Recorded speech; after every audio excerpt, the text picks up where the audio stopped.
Hello hello दोस्तों, कैसे हैं आप सब लोग स्वस्थ होंगे, मस्त होंगे। मैं भी एकदम बढ़िया हूँ।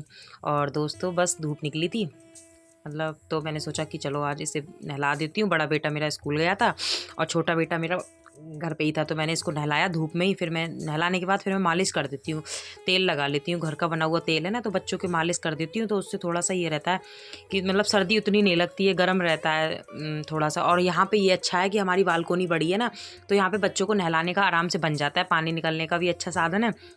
तो पहले तो बालकोनी छोटी थी तो दिक्कत होती थी, मेरे बच्चे छोटे छोटे थे, तो बाथरूम में से नहला के फिर मैं लेके जाती थी बाहर ना बालकोनी पे। अब ये है कि मैं यहीं पे नहला देती हूँ, बच्चे भी खुश होकर नहा लेते हैं, क्योंकि इतना ठंडा नहीं लगता ना, धूप आती है तभी मैं नहला देती हूँ। तो बस वही मैं इसको कपड़े पहना रही थी, और इस समय सर्दियों में कपड़े तो पहनाए ही खैर ज़्यादा जाते हैं, तो बस वो उसी को हो रही थी। और मैं तो खैर सुबह ही नहा ली थी, बाल वगैरह धुले नहीं थे, तो इसलिए सर्दियों में वो होता कि बाल वगैरह ना धुलो ना तो बगैर नहाए लगते हैं, ऐसा लगता है कि नहाए ही नहीं है। तो बस कुछ नहीं, इसको तैयार कर दूँगी, उसके बाद फिर मुझे कुछ नाश्ता बनाना है, वो आप लोगों के साथ शेयर भी करना है, और भी मतलब बहुत कुछ शेयर करना है आप लोगों के साथ। खैर कोई नहीं, अभी तो फ़िलहाल मैं अपने बेटे को तैयार कर रही थी। और डेली तो मैं अपने बच्चों को नहलाती नहीं हूँ, जिस दिन धूप तेज़ होती है उस दिन नहलाती हूँ, या फिर दो चार दिन, 2-3 दिन में एक ही बार नहलाती हूँ। 3 दिन भी हो जाते हैं, कई बार 4 दिन, क्योंकि मौसम बहुत ज़्यादा ठंडा है, तो मैं ऊपर के कपड़े बस चेंज करती रहती हूँ। तो बस वही मैं अब नाश्ता बनाने आ गई थी, और थोड़ा डिफरेंट नाश्ता है ये। तो अभी तो फ़िलहाल मैंने सादा गेहूँ का आटा लिया है, और उसमें मैंने कसूरी मेथी डाल दी है और नमक डाल दिया है, और ऊपर से मोइन के लिए 1-2 चम्मच तेल डाल दिया है। और तेल डालने के बाद सारा अच्छे से खूब मिला लिया, और गुनगुने पानी से इस आटे को हम लगा लेंगे, मतलब ना बहुत ज़्यादा टाइट ना बहुत ज़्यादा सॉफ्ट। जैसे रोटी का आटा लगाते हैं उससे थोड़ा सा टाइट लगाएंगे, जैसे रोटी का थोड़ा सॉफ्ट होता है उससे थोड़ा सा, ज़्यादा नहीं, थोड़ा सा टाइट लगाएंगे। और बस उसको फिर 10 मिनट के लिए ढक के रख देंगे, क्योंकि ढक ढक के रखने के बाद ना एक आटा अच्छा सॉफ्ट सा हो जाता है, एक उसमें अच्छा सा मतलब एक सॉफ्टनेस आ जाती है, लोच बोलते हैं वो आ जाती है। तो इसको ढक के रख दिया, और ये मैंने फूल गोभी काट ली। काटने के बाद मैंने फूल गोभी को गर्म पानी में भी थोड़ी देर डाला था, ताकि गर्म पानी में सही रहता है, जो भी केमिकल वगैरह होते हैं हट जाते हैं। अब इसका हम महीन महीन बिल्कुल निकाल रहे हैं, जो फूल गोभी है उसका महीन महीन जो ऊपर का है, मतलब जो लगे होते हैं, तो वो निकाल रहे हैं। उसके बाद जो इसके मोटे मोटे पीस हैं इसको अलग रख लेंगे, इनका भी करेंगे, कोई इनको हम फेंकेंगे नहीं। इसके बाद जो मोटे वाले पीस हैं इनको हम चॉपर से कस लेंगे, जो चॉपर नहीं होता ये, इसी तरीके से इससे कस लेंगे सारे जो मोटे वाले। महीन वालों को तो मैंने वैसे छुरी से निकाल लिया था, फिर जो मोटे मोटे पीस रह गए थे इनको मैंने चॉपर से कस लिया था, तो वो सारे ही हो गए एक से। तो इसी तरीके से हो गया, तो मतलब न, क्योंकि बिल्कुल महीन चूरा ही है एक तरीके से इसका। फूल गोभी जो हम सब्जी बनाते हैं वो मोटी मोटी होती है, इसका ही नाश्ता बना रही हूँ मैं। इसको चाहे आप फूल गोभी के फरे बोल सकते हो, चाहे फूल गोभी के पकौड़े बोल सकते हो। और मतलब अच्छा नाश्ता था, बहुत टेस्टी नाश्ता था। और ये मतलब मैंने बहुत मेरे दिमाग में आया, क्योंकि आज मेरे मतलब ये ना मेरे हस्बैंड कह रहे थे कि फूल गोभी का कोरमा बना लो, जो फूल गोभी का खीमा बोलते हैं, पता नहीं कोरमा बोलते हैं क्या बोलते हैं। तो मैंने कहा वो तो मैं नहीं बनाऊंगी, उसमें ऑयल बहुत हो जाता है। फिर मेरे दिमाग में आया कि चलो मैं कुछ ऐसा बना देती हूँ कि उनका भी मन रह जाए और बहुत ज़्यादा ऑयली भी ना हो। तो मैंने चलो ठीक है, तो फिर मैंने क्या किया, एक पैन में ले ली, तेल ले लिया। और जो फूल गोभी थी वो मेरी धुली हुई पहले से थी, क्योंकि मैंने पानी में, गर्म पानी में डाल के उसको सुखा के उसके बाद ही मैंने उसको फिर कसा। तो इस तरीके से फूल गोभी मेरी साफ़ सुथरी सी थी। उसके बाद मैंने क्या किया, कढ़ाई में दिया थोड़ा सा जीरा, जीरा दिया, हींग दी, हल्दी दी, और ऊपर से डाल दी फूल गोभी, और हरी मिर्च दी थी साथ में। हाँ, इतनी चीज़ें डालने के बाद ऊपर से फिर मैंने डाल दिया था गरम मसाला थोड़ा सा फूल गोभी के ऊपर ना। पहले मैंने क्या करना है कि तेल लेना है, जीरा देना है, हींग देना, फूल गोभी डाल देनी है, उसके ऊपर से फिर हरी मिर्च डाल दो, और गरम मसाला डाल दो, और हल्दी डाल दो थोड़ी सी, और कसूरी मेथी डाल दो। इतनी चीज़ें डाल के और फिर थोड़ी देर इसको ढक के रख दो, क्योंकि बहुत ज़्यादा बिल्कुल पकाना नहीं है, क्योंकि पकाएंगे तो एकदम वैसी हो जाएगी, घुट सी जाएगी, मतलब मिल जाएगी बिल्कुल हल्का सा, मतलब इसको हमें सॉफ्ट करना है, क्योंकि मतलब वैसे कच्ची कच्ची सी ना लगे। तो बस अब इसको हम थोड़ी देर ढक देंगे सारे मसाले, और हल्का सा ऊपर से चाट मसाला मिला लेना, चाट मसाले से एकदम अच्छा टेस्ट आता है ना। तो इस तरीके से सारी चीज़ें मिला के उसके ऊपर इसको आप ढक देना आराम से, और थोड़ी थोड़ी देर में इसको चलाते रहना। मतलब 1-2 ही बार चलाओगे, तीसरी बार चलाने का नंबर ही नहीं आएगा, तब तक ये फूल गोभी हो जाएगी तैयार। आप मतलब, और लगभग मैं आपको टाइम भी बता दे रही हूँ, 15 मिनट, 15 मिनट नहीं, 10 से 15 मिनट, 10 मिनट मानो आप। और ऊपर से हल्का सा पानी का लगा दो छिड़काव, पानी नहीं देना है, बस पानी का छिड़काव लगाना है। और ये मैं देख रही थी अब लगभग ये मतलब एक बार मैंने चला दी, अब दूसरी बार मैंने देखी तो ये हो गई थी, कंप्लीट हो गई थी। अब बस थोड़ी देर इसको हम ढक के ऐसे ही रख देंगे, तब तक हम दूसरा काम कर लेते हैं। उधर जो हमने आटा लगाया था इसके हम छोटे छोटे दो गोले से बना लेंगे इस तरीके से, ताकि पेड़े से, ताकि फिर बाद में हमें बनाने में आराम रहे। तो जितने की मतलब आपका जितने आपकी ग्रेवी हो उस हिसाब से आप उतना बना लो। तो उसी तरीके से मैंने छोटे छोटे पेड़ ऐसे बना दिए थे। अब इनको हम गोल गोल मतलब पूरी की तरह बेल लेंगे ना, थोड़ा पतला ना, बहुत ज़्यादा एकदम पूरी पतली होती है उस तरीके से, थोड़ा सा मोटा रखेंगे, ज़्यादा तो नहीं रखेंगे, नहीं तो फिर वो मुंह में मोटा मोटा सा आएगा, खाने में तो अच्छा नहीं लगेगा। इसी तरीके से हम सारे पेड़ है ना, मतलब ये पूरियाँ सी बना लेंगे। और तब तक हमारी जो फूल गोभी की ग्रेवी है वो भी ठंडी हो जाएगी, तो वो एकदम सही हो जाएगी, मतलब हमें स्टफिंग करने में आराम रहेगा उसका ना। तो उस तरीके से मैंने सारे बना लिए थे, और एकदम फूलगोभी जैसे मैंने आपको बताई उसी तरीके से आप बनाना, बहुत अच्छा लगेगा। उसके बाद में हमने क्या करना है, इसको थोड़ा थोड़ा सा अंदर लेना है जो फूलगोभी, और इसको जो हम गुजिया नहीं बनाते होली पे गुजिया, उसी आकार में हमें इसको बना देना है, मतलब गुजियों की आकार में। इसी तरीके से हम सारे बना लेंगे। और बस इस तरीके से ही क्या कहते हैं, अब इस ये वो लेना है जो चाउमीन वाला फॉक नहीं आता, चम्मच कांटे वाला, तो उससे हमें इसकी एक डिज़ाइन शेप दे देनी है, बस एक डिज़ाइन दे देनी है अच्छी सी, तो उस तरीके से हो जाएगा सारा। और इस तरीके से आप देख रहे होंगे बढ़िया हो गया एकदम से। इसी तरीके से आप सारी गुजियाँ बना लो। बनाने के बाद में सारी इसी तरीके से, अब मेरी ये देखो सारी बन गई। अब हमने क्या करना है, एक भगोना लेना है और उसमें रखना है पानी गर्म होने के लिए, पानी गर्म होना, और उसमें डाल देना है 1 चम्मच तेल, ताकि जब हम इनको डालें मतलब उबालें तो ये चिपके ना आराम से। तो इनको गर्म होने के लिए पानी रखना है, ऊपर से बस 1 चम्मच हमें तेल डाल के थोड़ी देर पानी को उबलने देना है, ठीक है। फिर उसके हिसाब से हम तो मैंने तो पहले पानी देख रही हूँ कितना लगेगा, क्योंकि सारे फरे पानी में अच्छे से डूब जाएं, इस तरीके से बनाना। और आप खाना बनाते हो और उस दिन खाना मत बनाओ, खाने की जगह ये बना लो, ये भी खाने, क्योंकि देखो फूल गोभी की सब्जी हो गई, गेहूं का आटा आ गया, तो ये सोच लो रोटी हो गई, तो दोनों मिक्स हो गए।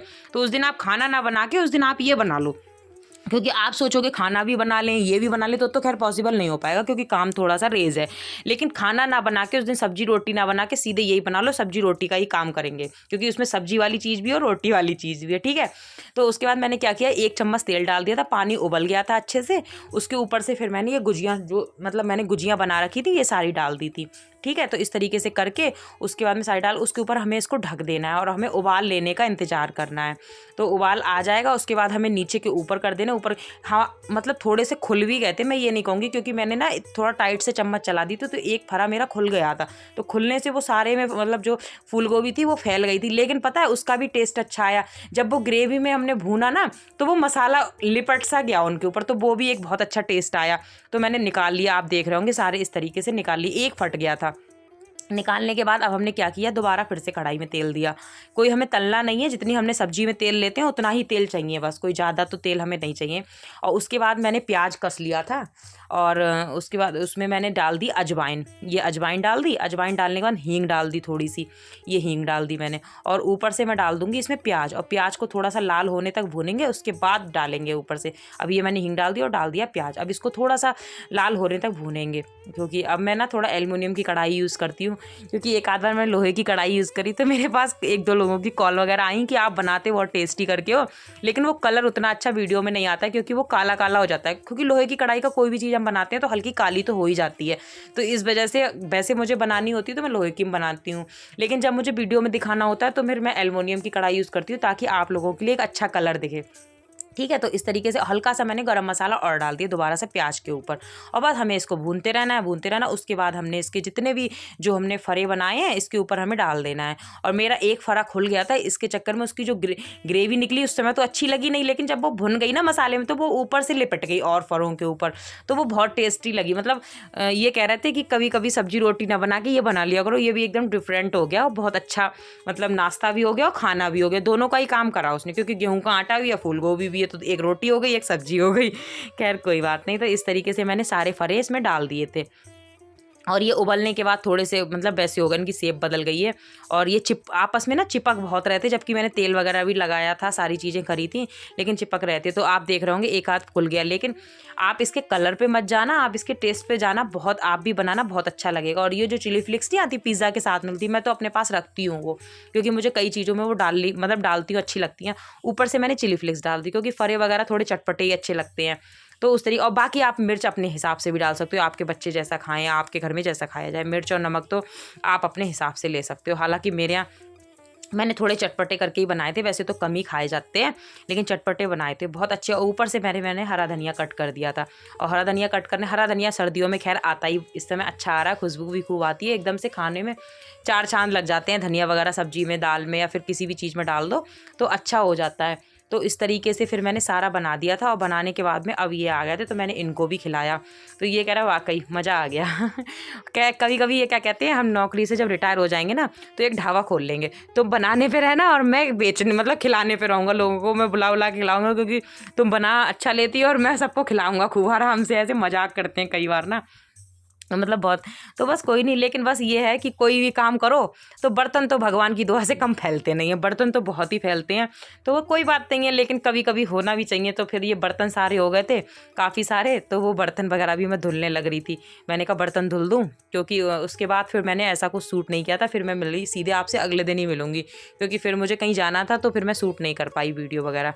तो बस मैं सीधे अगले दिन मिलूँगी। और मुझे ना एक शादी में भी जाना है, तो उस शादी की भी तैयारी शुरू कर दी है। क्योंकि देखो, चाहे शादी कहीं भी जाओ, लेकिन शादी चाहे दूर की हो चाहे पास की हो, कहीं की भी हो, लेकिन शादी की तैयारी शादी के हिसाब से ही रहती है। कपड़े कपड़े बहुत सारी चीज़ें होती हैं, और लेडीज़ों का तो होता ही है। तो फिर मैंने गैस वगैरह साफ़ करी, सारे बर्तन धुले, पूरा किचन अच्छे से साफ़ किया, सरफ डाल के धुलाई कर दी। फिर मैं आपसे अगले दिन ही मिल रही हूँ, उस दिन फिर मैं मिली नहीं। तो मैं अगले दिन फिर मुझे थोड़ा सा पार्लर वगैरह भी जाना था, अपनी थ्रेडिंग वगैरह कराने ना, शादी में जा रही थी। वैसे तो सर्दियों में भी घर से निकलने का भी मन नहीं कर रहा, वैसे मैं कराती भी नहीं हूँ सर्दियों में, लेकिन वही है, एक शादी है यहाँ पे, और एक मतलब बच्ची की शादी है। वो बहुत बोल के गई, दीदी आना आना। तो मैंने कि चलो चली जाती हूँ, और उससे काफ़ी मतलब बोल के गई, दीदी ज़रूर आना। तो मैंने कहा चलो, इतना प्यार से कोई कह रहा है तो जाना चाहिए। तो बस मैंने बाल वगैरह धुले, अब मैं जाऊँगी पार्लर, क्योंकि मुझे अपनी थ्रेडिंग करनी ही जानी है। पहले तो मैं नाश्ता करूँगी, क्योंकि मैं नहा ली, तो नाश्ता करूँगी। और उमंग को तो मैंने एक दिन पहले नहलाया ही था, मैंने दिखाया, तो उमंग को मैंने नहलाया नहीं था, बस मैं खुद नहाई थी। और बाल मुझे इसलिए धुले क्योंकि थोड़े से मुझे बाल भी अपने कटाने थे। तो बाल भी सिंपल ही कटाने थे, नीचे से सेट कराने थे, ज़्यादा तो नहीं, कोई कटिंग वटिंग तो नहीं करानी थी। बाल ना बहुत निकल रहे हैं मेरे, तो मैंने कहा थोड़ा काट के सेट कर लूँगी। तो बस वही पराठा बना रही थी, सब्जी मेरी बन रखी थी, और क्या बोलते हैं, शायद आलू का पराठा बना रही हूँ मैं, ये अपने लिए आलू का पराठा बनाया था, और चाय बनाई थी मैं साथ में। तो बस वह नाश्ता करूँगी, उसके बाद फिर मैं जाऊँगी पार्लर, और दिखाऊंगी आपको शादी की भी वीडियो वगैरह दिखाऊंगी आपके लिए, जैसा भी यहाँ की शादियाँ कैसी होती हैं उस तरीके से दिखाऊंगी। मैं क्या पहनूंगी, बच्चे क्या पहनेंगे, सारा दिखाऊंगी। मुझे शौक तो बहुत है, लेकिन अब सर्दियों में मेरा मन नहीं करता कहीं जाने का। गर्मियों में अच्छा लगता है, सर्दियों में क्योंकि कपड़े इतने पहनते हैं, एक बच्चा 8 कपड़े पहनेगा, दूसरा बच्चा भी 8 पहनेगा, तो कितने कपड़े हो जाते हैं, फिर उतने ही फैलते हैं। तो इस वजह से सर्दियों में थोड़ा मन कम ही होता कहीं जाने आने का। खैर कोई बात नहीं, मैंने नाश्ता वगैरह किया, उसके बाद अब मैं पहनने लगी सॉक्स, क्योंकि ठंडा बहुत है और मैं जाऊंगी पार्लर तो बहुत ठंडा लगेगा। इस वजह से अब मैं सॉक्स पहन के तब जाऊंगी। और आप लोगों के ठंड कैसी लग रही है, मतलब चल रही है, आप लोग भी मुझे बताना कि ठंड का क्या आतंक है मचा हुआ है। यहाँ तो खूब बढ़िया है। और ये देखिए, बस मैं जा रही थी, और बस अब वीडियो का एंड करूँगी यहीं पे। वीडियो अच्छा लगे तो लाइक करें, शेयर करें, सब्सक्राइब करें। मिलती हूँ एक फिर से नई वीडियो में। बाय बाय, अपना ध्यान रखिए।